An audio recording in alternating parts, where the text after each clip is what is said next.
안녕하세요. 오늘도 사연살롱을 찾아주셔서 감사합니다. 저는 50대 중반의 여성이에요. 가난한 집에서 자라서 학교를 제대로 못 다녔어요. 아빠도 일찍 돌아가셔서 엄마 혼자 계셨기 때문에 저도 같이 일해서 돈을 벌지 않으면 먹고 살기가 너무 힘들었거든요. 그래도 좀 더 일다운 일을 하며 돈을 벌려면 공부를 해야겠다는 생각이 들더군요. 저는 낮에는 엄마와 함께 농사일을 하고 밤에는 공부를 해서 고등학교 검정고시까지 합격을 하고 좀 더 욕심이 생겨서 대학을 가고 싶었죠. 하지만 공부 양도 그렇고 학비도 감당할 수 없을 것 같았어요. 그런 저의 걱정을 눈치챈 엄마가 어느 날 제게 통장 하나를 내미셨어요. 이거 네 앞으로 들어뒀던 적금이다. 돈은 많지 않지만 네가 전문대 1년은 다닐 만한 학비는 될 거야. 네가 열심히 하면 4년대 대학은 몰라도 전문대는 갈 수 있지 않겠니? 그러니까 한번 해봐. 이것밖에 못해줘서 미안하다. 저는 엄마의 마음이 느껴져서 통장을 들고 한참을 울며 고맙다고 했어요. 그날부터 마음 먹고 공부를 시작해서 1년 후 전문대에 들어가게 됐어요. 엄마는 잘했다며 너무 좋아해 주셨고 저도 엄마에게 감사하다며 감격의 눈물을 또 한 번 흘렸죠. 대학 생활은 아르바이트를 하며 공부를 하느라 힘들긴 했지만 졸업하면 더 나은 직장에 취직할 수 있다는 생각에 행복했어요. 그리고 드디어 졸업을 했고 저는 대형 병원 원무과에 취직을 하게 됐죠. 첫 월급을 타던 날 엄마 선물을 사고 삼겹살을 잔뜩 샀어요. 엄마, 많이 먹어. 지금은 삼겹살이지만 나중에는 소갈비 사줄 수 있게 돈 열심히 벌게. 라고 하자 엄마는 제 입에 구운 고기를 넣어주시며 엄마는 소갈비 별로야. 이게 더 맛있어. 넌 돈 모아서 네 살 길 생각해. 라고 하시며 웃으셨어요. 말은 그렇게 했지만 제가 받아오는 월급이 많아지니 엄마도 많이 좋으셨던 것 같아요. 병원에서도 누구보다 일찍 출근해서 주변 정리도 하고 하루 일을 준비했죠. 그런 저를 좋게 봐주신 원무과 과장님은 저를 잘 챙겨주시고 엄마가 아프실 때도 병원 진료에 불편이 없도록 편의를 많이 봐주셨어요. 친구들은 대부분 첫 직장에서 힘든 기억들이 더 많다고 하는데 저는 좋았던 일들이 많아서 제가 참 행운아라고 생각했어요. 그리고 거기서 제 남편도 만나게 됐고요. 병원 1인실과 특실 인테리어 공사 때문에 자주 오던 남편은 어느 날 제게 데이트 신청을 했어요. 연정씨, 저 사실대로 말하고 시작할게요. 저 한 번 결혼한 적 있는 사람입니다. 창피한 얘기지만 우리 집에서 아내를 너무 괴롭혀서 저하고 사이까지 나빠지게 돼서 이혼하게 됐고요. 이렇게 다 이야기하는 건 연정씨와 진지하게 만나고 싶어서예요. 저는 자신의 과거를 당당하게 밝히는 모습이 더 좋아 보였어요. 하지만 남편은 인테리어 업체 사장이었기 때문에 저와는 어울리지 않는다는 생각이 들었죠. 저는 그런 과거 따지지 않아요. 그치만 제가 사장님에 비해 너무 많이 딸리는 것 같아 걱정이에요. 딸리긴요. 연정씨가 자기 일을 못하는 것도 아니고 어디 하나 빠지는 게 없는데 왜요? 저는 직책 같은 것보다 자기 위치에서 맡겨진 일을 잘하는 게 제일 좋은 거라고 생각해요. 그게 이유라면 저는 말도 안 된다고 생각해요. 적극적인 남편의 대시로 저는 결국 사귀자고 했고 그게 결혼까지 가게 됐어요. 결혼 날짜를 잡고서 남편은 제게 다짐하듯 말했어요. 나 본가 식구들이 우리 결혼 생활에 끼어들게 할 생각 절대 없어. 그러니까 내가 우리 가족 초대하지 않는다고 섭섭하게 생각하지 마. 무슨 말인지는 잘 알겠어. 그래도 결혼인데 부모님들을 뵈야 되지 않아? 그렇게 단순한 문제가 아니야. 우리 부모님이지만 정말 욕심도 너무 많고 남들 진짜 힘들게 하는 사람들이야. 나 전 같은 일 또 되풀이하고 싶지 않아. 그러니까 우리끼리 조촐하게 하자. 저는 알겠다고 했고 그런 남편의 생각을 엄마에게도 말했어요. 그러자 엄마는 솔직히 말하면 부모를 결혼식에 안 부른다니 왜 그렇게까지 하나 싶지만 오죽하면 그럴까 하고 이해하기로 했다. 나는 우리 딸만 행복하다면 결혼식에 물만 떠놓는데도 좋으니까 편한 대로 해.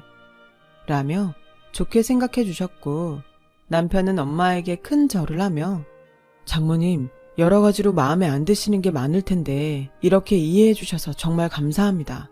하나밖에 없는 딸, 더 많은 사람들 초대하고 시부모한테 사랑받는 모습도 보고 싶으셨을 텐데 제가 부족해서 이것밖에 안 되네요. 죄송합니다. 괜찮아. 그만큼 둘이서 행복하게 살면 돼. 절대 우리 연정이 힘들게 하지 말고 연정이 부모 잘못 만나서 지금까지 한번 펴보지도 못하고 일만 죽어라 한 애야. 그러니까 자네가 책임지고 편하고 행복하게 해줘야 돼.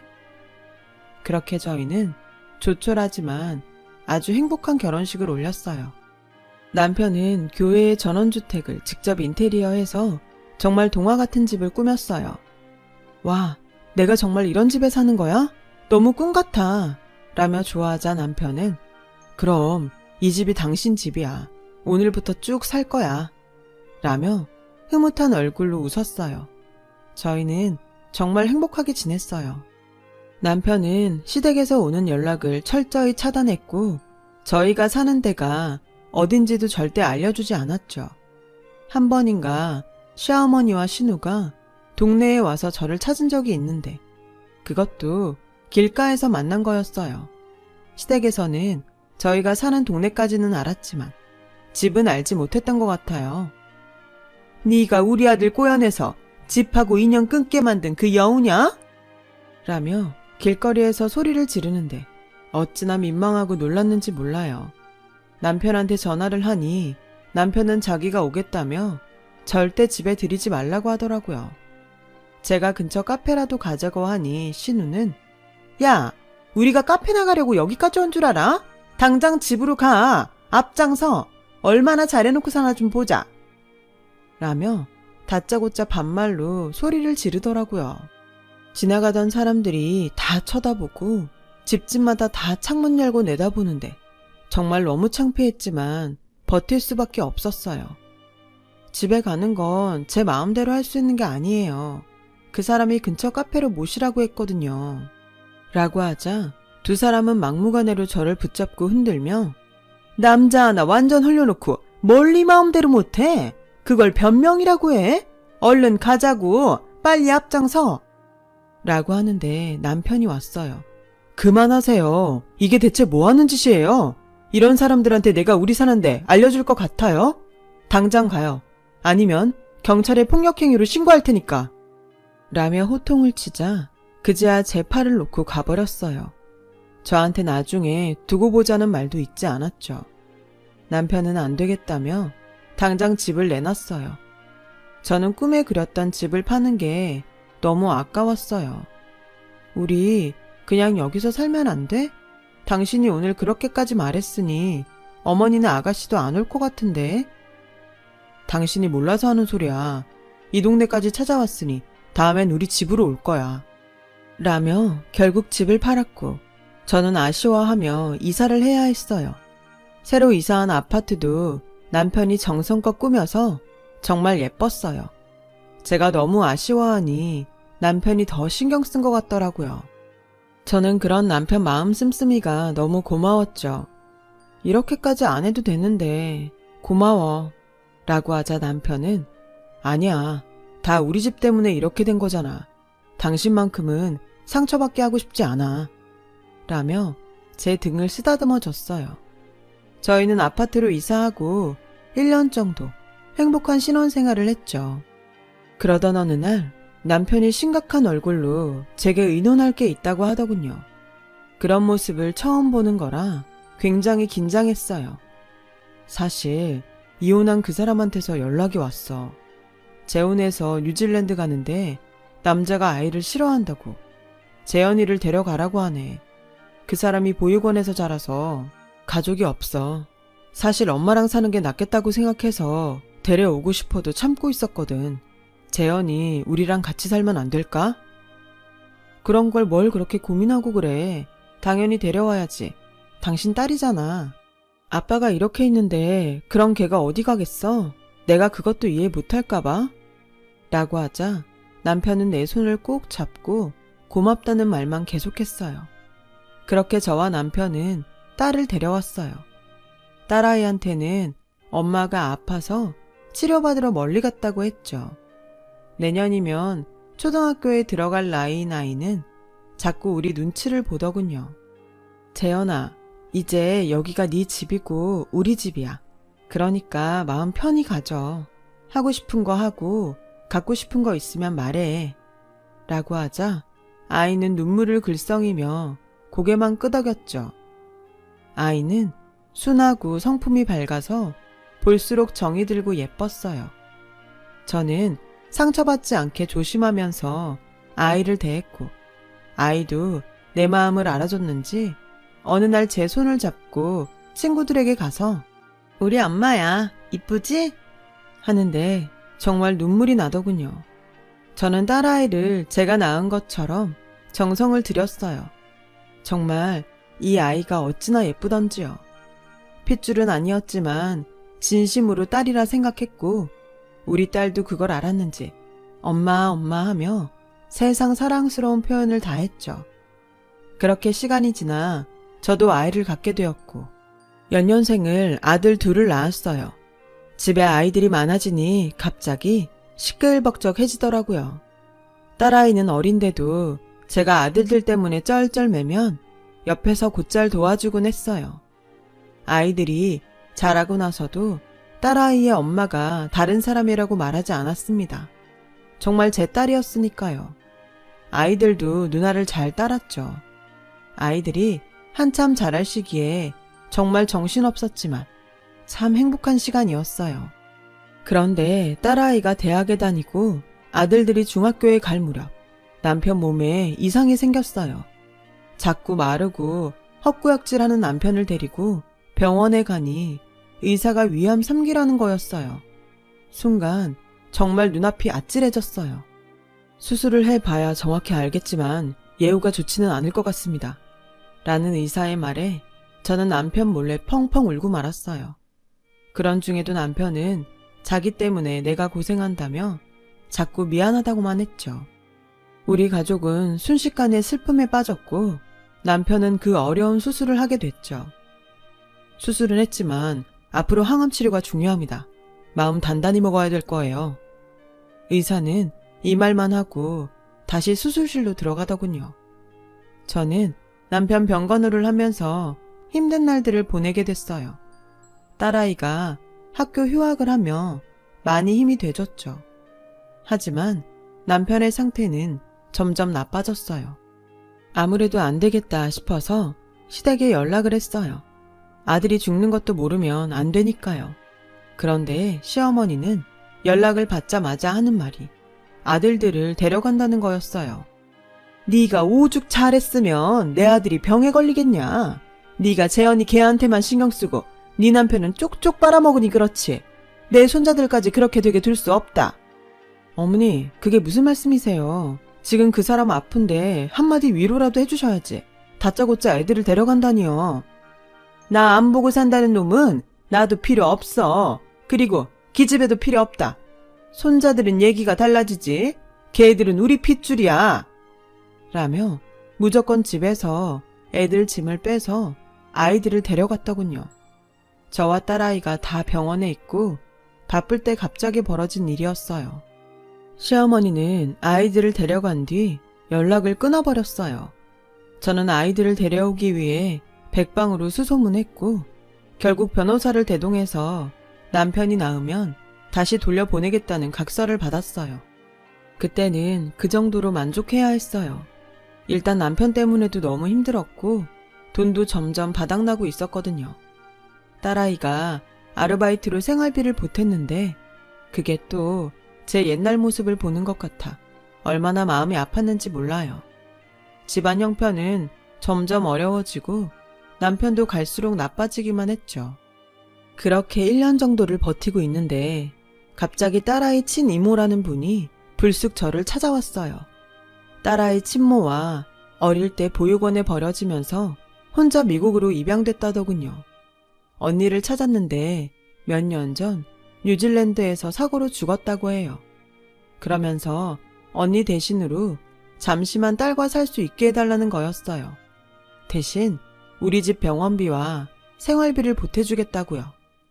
저는 아무리 사정이 어려워도 돈 때문에 아이를 보내는 것 같아 거절했어요. 하지만 그분은 포기하지 않고 매일 찾아와 간청하더군요. 그 모습을 본 딸이 나섰어요. 엄마, 나 이모하고 살다가 올게. 영영 이별하는 것도 아니고 몇 년만 살다가 오는 거잖아. 그래, 우리 딸 마음이 그러면 그렇게 해. 근데 나 돈은 안 받을래. 꼭 너하고 바꾸는 것 같아. 그런 말 하지 말고 받아. 우리 형편 생각해서 도와주려는 거니까. 딸은 어른스럽게 저를 위로했고 얼마 후 친이모와 미국으로 떠났어요. 솔직히 딸의 친모가 보내준 돈이 적지 않아서 큰 도움이 되었죠.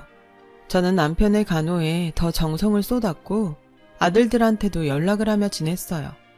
그런데 처음에는 자주 오던 아들들 연락이 점점 뜸해지더니 끊어지더라고요. 저는 남편 병간호를 하며 마트 캐셔로 아르바이트를 하느라 바빠서 이른 아침엔 이른 대로, 밤이면 늦은 대로 신경을 많이 못 쓰긴 했어요. 종종 연락을 해보았지만 돌아오는 답은 없었습니다. 몇 년 후 남편은 결국 암이 온몸에 퍼져 세상을 떠났어요. 그 사이 아들들은 대학교에 들어가 저도 모르게 군대에 갔더군요.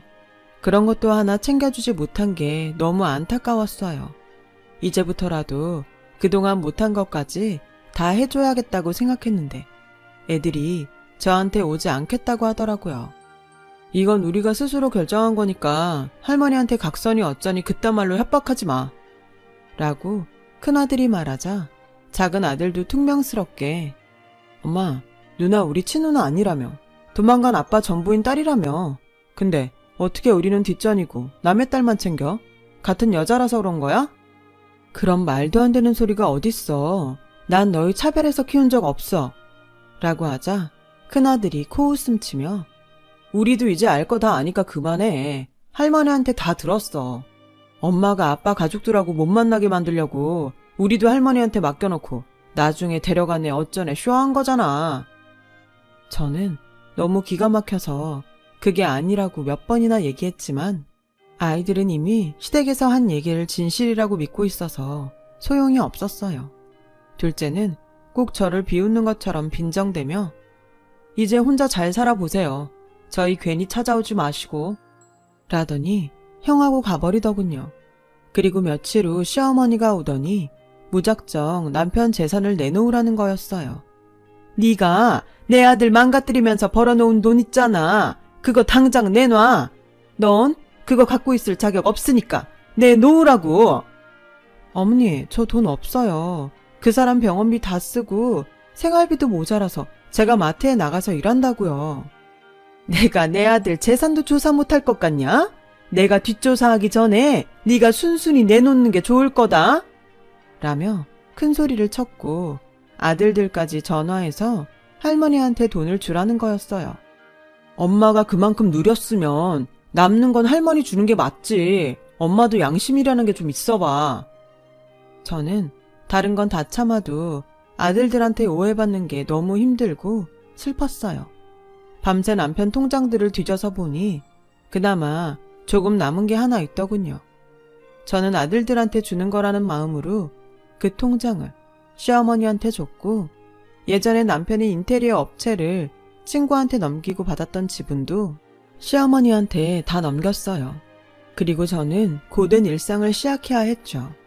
집안에 돈 될 만한 건 다 팔아봤지만 얼마 되지 않았고 저는 식당에 취직을 해서 설거지부터 시작해서 반찬 만드는 일을 하게 됐어요. 일하다가 너무 힘들면 남편 생각에 눈물을 쏟은 적도 많았죠. 그런 중에도 아들들은 가끔씩 절 찾아와 돈을 달라고 했어요. 액수가 용돈 정도가 아니라 항상 100단위였어요. 겨우 벌어놨던 돈들을 주고 나면 아들들은 다시 연락을 끊었고 잊혀질만 하면 찾아와서 또 몇백만 원씩 요구했어요. 저는 이게 다 내가 내 손으로 못 키워서 생긴 죄다 라고 생각하고 그렇게 벌리는 손들을 받아주었어요. 그러다 보니 일을 무리해서 하게 되었습니다. 결국 몸이 많이 상해서 저는 일도 그만두게 되었어요. 누워있으면서도 앞으로 어떻게 살지 걱정만 하고 있는데 시어머니가 아들들을 데리고 집에 찾아왔어요. 그리고 보자마자 하는 말이 집에서 나가라는 거였어요. 애들이 이제 대학 졸업하고 뭐 좀 해보려는데 돈이 없어서 되겠니? 네가 내 손자들한테 해준 게 뭐 있냐? 그러면 이 집이라도 내놔야지. 어머니, 이 집은 안 돼요. 제가 왜 이 집을 못 팔고 있는데요. 이거 다 그 사람이 직접 고치고 꾸민 거예요. 그 사람 손때가 묻은 집을 어떻게 팔아요? 제가 다른 방법을 찾아볼게요. 라고 하자 아들이 엄마 아파서 일도 못 나가면서 어떻게 해줄 건데? 나랑 성윤이 벤처기업 만들 건데 하나라도 보태줘야 할 거 아니야. 엄마가 돼서 어떻게 자기 인생만 생각해? 라며 화를 버럭 내더군요. 그래도 이 집은 안 돼. 내가 어디 동구할 데 있는지 알아볼게. 라고 하니 둘째 아들도 한두 푼도 아니고 누가 엄마를 보고 돈을 빌려준다 그래? 라고 했고 시어머니와 큰아들도 코웃음을 치며 비웃더라고요. 내가 내 아들 집 갖겠다는데 네가 왜 막는 거냐? 나는 정당한 권리를 찾는 거야. 그리고 얘들도 친손자고 너보다 애들이 이 집을 갖는 게 맞지? 그동안 여기서 편하게 살았으면 이제 물러날 때도 됐잖아. 라는 시어머니 말에 저는 제가 다른 건 다 해도 이 집만큼은 절대 안 돼요. 라며 저도 모르게 큰 소리를 냈어요. 그러자 시어머니와 아들들은 어디서 큰 소리를 내냐며 화를 내더니 조만간 나가게 될 거라면서 자리를 떴어요. 저는 남편 사진을 붙잡고 밤새 펑펑 울며 어떡하냐고 했지만 뾰족한 수가 생각나지 않았어요. 그렇게 일주일 넘게 시어머니랑 아들들한테 시달리는데 미국에서 연락이 왔어요. 엄마, 나야 재현이. 나 한국 들어가. 엄마, 너무 보고 싶었어. 라는데 그냥 눈물만 쏟아지더라고요. 재현이는 왜 울기만 하냐며 무슨 일이 있는지 물어봤고 저는 그동안 쌓였던 게 터져 딸한테 모든 걸 다 털어놓았죠. 딸은 제 얘기를 다 듣더니 자기가 갈 때까지 잘 버티고 있으라고 하더군요. 그리고 시어머니와 아들들이 다시 오는 날이 됐어요. 너 진짜 끈질기구나. 하긴 그러니까 내 아들 잡아먹고도 이러고 살지. 내가 오늘은 짐 챙겨놓고 있으라고 했는데 뭐 한 거야?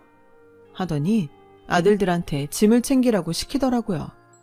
애들이 제 짐을 챙겨서 막 거실에 내다 놓는데 딸아이가 들어왔어요. 안녕하세요 할머니. 아니 저한테는 할머니도 아니죠. 이선자씨. 저는 오늘 신연정시 법적 대리인으로 왔어요. 라며 딸의 명함을 내밀었어요. 딸은 미국에서 공부해서 국제 변호사 자격증을 땄고 한국의 대기업 법무팀에 취직을 했던 거였어요. 제가 이렇게 어려운 처지가 되자 딸이 그걸 알고 회사에 말해서 출근 날짜를 미루고 제 변호를 맡았어요.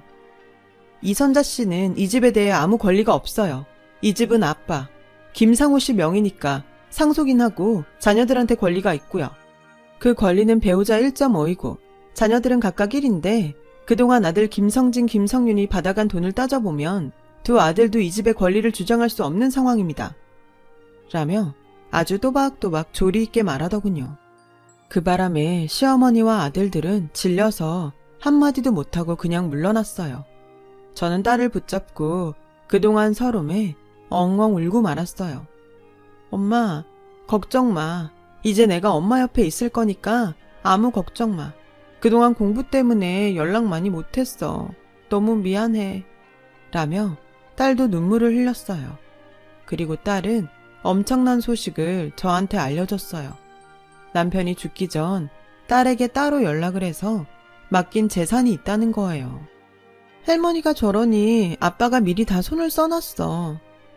남편은 제가 마음이 약해서 재산을 저에게 남겨봤자 어머님께 다 뺏길 줄 알고 따로 모아둔 재산을 딸이 독립할 수 있을 때가 되면 오픈하기로 유언장을 써서 맡겼다고 하더라고요. 엄마 잘 부탁한다고 하면서요. 그걸 알게 된 아들들이 다시 저를 찾아왔어요. 전하고는 태도가 많이 달라졌더군요. 엄마, 우리한테 섭섭한 거 있으면 풀어. 우리도 엄마한테 섭섭한 거 다 풀게. 이제 남처럼 살지 말자. 나는 우리가 그냥 남처럼 사는 게 좋을 것 같아. 너희도 내가 제대로 돌봐주지 못해서 섭섭한 게 많겠지만 난 그래서 내 힘을 다해서 너희가 해달라는 돈 다 해줬어. 그런데도 너네는 할머니랑 와서 이 집까지 뺏으려고 했잖아. 나 그건 절대 용서 못해. 이 집에서 날 끌어내려고 내 짐까지 쌌던 거 난 평생 잊지 못할 것 같다. 난 그런 친아들보다 내 딸 재현이가 더 좋아. 그러니까 너희도 너희끼리 행복하게 살아. 니네 할머니랑 오손도손 살면 되잖아. 라고 냉정하게 말하고 끊어버렸어요. 내가 키우지 못해 벌어진 일이었지만 할머니와 한통속이 돼서 저를 괴롭혔던 걸 생각하면 다시는 보고 싶지 않았죠. 그러자 아들들도 더 이상 저한테 오지 못했고 시댁에서도 더는 저를 괴롭히지 않게 됐어요. 그 이후 저는 딸의 보살핌을 받으며 잘 살고 있어요. 딸이 결혼도 해서 사위도 생겼고요. 딸은 해외 출장을 갔다 와서 좋은 데가 있으면 휴가 때 꼭 저를 데리고 간답니다. 그냥 제가 행복한 것만 생각하며 살려고 합니다. 이제 이렇게 마음 좀 편히 살아도 되는 거죠? 제 사연 들어주신 분들 모두 감사합니다. 다들 행복하시고 건강이 최고입니다. 건강하세요. 여러분, 사연 댓글에 응원과 현명한 조언 부탁드려요. 좋아요와 구독은 저에게 큰 힘이 됩니다. 오늘도 좋은 일 가득하세요.